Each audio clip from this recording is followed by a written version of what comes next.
ما با سوال صدومی مرکز دست اومده سوال رو میخونم. هنگام حصول شدن کدام بند شیمیایی بین اتم ها جفت الکترون های عمومی به وجود می آورد؟ خب جفت الکترونی عمومی به وجود می آورد. خب جواب درستی ما اولا می شود.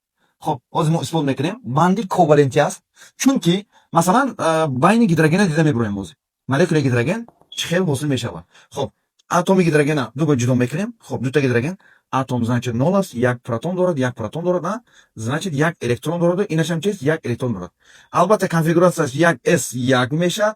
خب این هم یک s یک میشه. یک تا چیز اوربیتال دارد، یک تا الکترون دارد، یک تا اوربیتال دارد، یک تا الکترون دارد.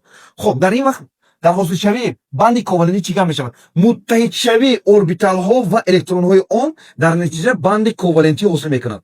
خب یعنی بند شیمیایی بین اتم ها جفتی الکترونیک مومی با وجود می آید.